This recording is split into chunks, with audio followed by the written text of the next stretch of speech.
All right, so today President Trump announced that the person allegedly responsible for the mail bomb scare is now, thankfully, in custody. Let's take a look. I am pleased to inform you that law enforcement has apprehended the suspect and taken him into custody.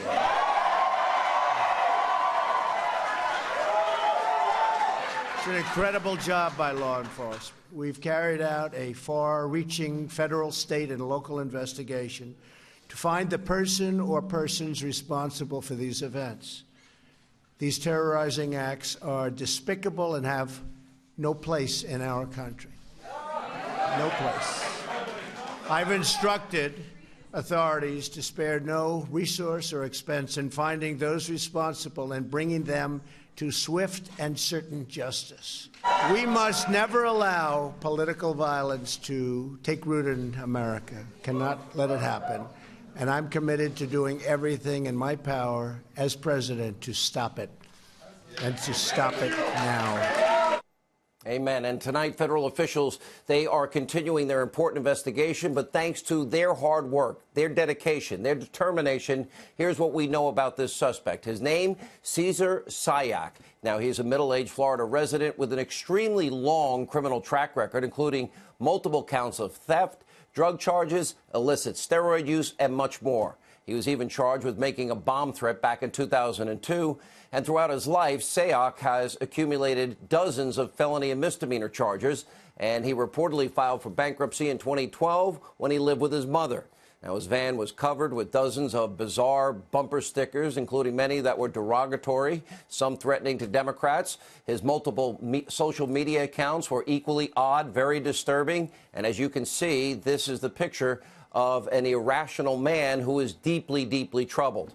And like the president said, we want anybody responsible for this heinous bomb scare to be held responsible to the fullest extent of the law. If Sayoc is found guilty, he should go to prison for an extremely long period of time. These actions are deplorable, inexcusable. There is no room for political violence in this country.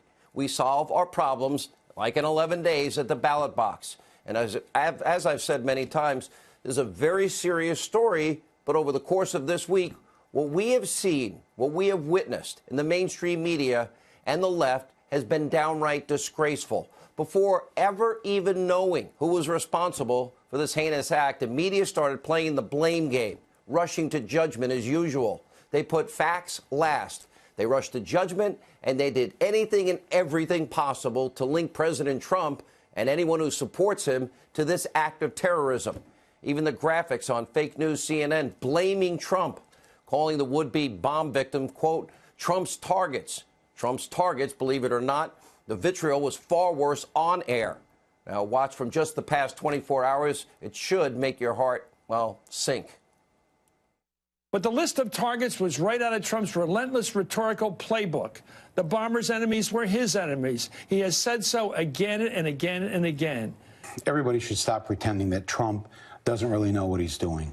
That when he says these things, he knows exactly what he's trying to encourage. Donald Trump fails the country. He doesn't just fail Democrats. He fails Democrats and Republicans and all Americans in between.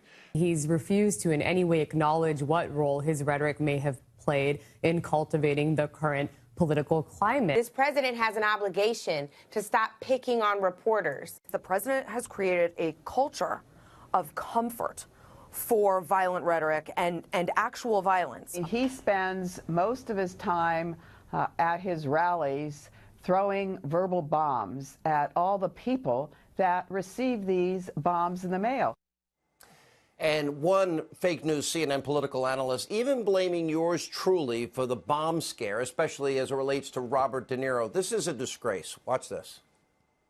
I just want to go back to that for a second, because everybody said, why Robert De Niro? He hasn't criticized the president since the Tony Awards in June. But you found that it's what happened, what Sean Hannity says had a direct link. Well, may have. We don't know who it is. We don't know the motive. But what was fascinating is you see a direct pattern between the president's attacks on Twitter and the stage, it being echoed and amplified by Fox News and other folks in the conservative. But De Niro's not like the others, right?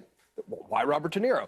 Well, one of the things I found is that October 15th, Sean Hannity was doing a whole segment blasting De Niro for things he said on the Alec Baldwin show, of all things, in which he said that Trump allies will regret it because they made a deal with the devil. So that all of a sudden becomes Robert De Niro's calling the president a devil and us devil worshippers in effect, you know?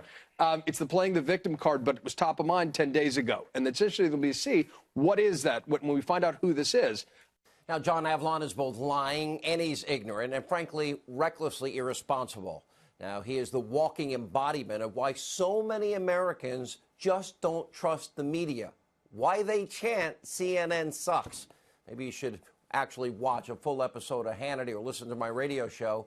Then he would actually see how I have been repeatedly calling on political vilification in this country to stop, especially the confrontations, how I deplore, disavow all incivility and acts of violence from the left and the right. By the way, if Avlon ever watched my show, listen to my radio show, he would know how much I value law and order and the safety of everyone, including people I disagree with passionately. For example, when President Obama's security was threatened in 2014, I spoke out over and over and over again how we need to protect our president, even though I had strong disagreements with him. Watch this. We have 3 incidents. We have the fence jumper, made it much further into the White House, even past the stairs going up to the residence, which is scary. We have the second incident in 2011, 6 shots fired at the White House, and it took them 4 days to determine that they thought it had nothing related to do with the White House, which I disagree with. And then a guy with a gun got on an elevator with the President of the United States. Yeah. ISIS, our enemies are watching this. We got to protect our president. Every elected official, every cabinet member, every member of Congress, the Senate, deserves security. Everyone deserves safety. And by the way, my heart goes out to anyone who's ever been threatened or harmed. Because you know what? I know firsthand how it feels. I've been through more than, frankly, I'm willing to make public, including white powder mailed to me, telling me it's anthrax. I had an assistant of mine scared to death, put in isolation for hours as a result of one incident. And I've had numerous other real threats in my career to both myself and my family. Lunatics, they have no political boundaries. And to suggest that honest, vigorous, hard-hitting debate and criticism is somehow the motivating force behind one fringe violent individual is intellectually lazy, John Avlon, and frankly, just nothing but a cheap attempt to capitalize off a serious incident. You should be ashamed of yourself. And remember, I never blamed Bernie Sanders because one of his loyal supporters shot Republican lawmakers, nearly killed Steve Scalise on a baseball field last year. As a matter of fact, I said the opposite. Take a look.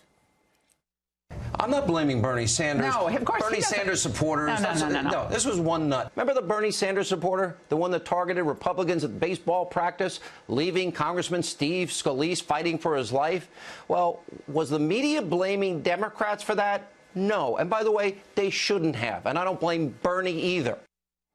I don't blame Bernie either. It would be irresponsible to tie him to what one nut supporter does. I've said many times, there are deranged individuals on both sides of the aisle, and they alone are responsible for their evil actions.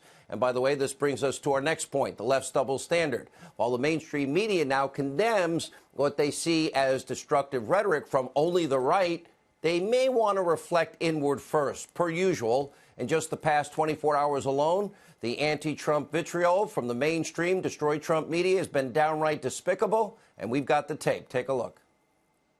When you keep stirring that pot and you have leaders, the President of the United States, people listen to him. He's no longer on a talk show. He's the President of the United States.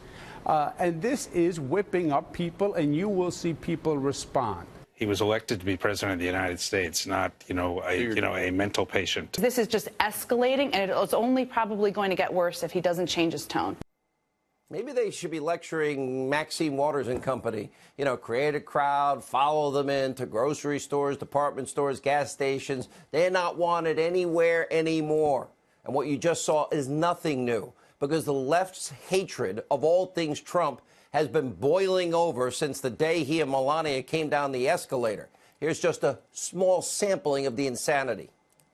If you see anybody from that cabinet in a restaurant, in a department store, at at a gasoline station. You get out and you create a crowd. And you push back on them.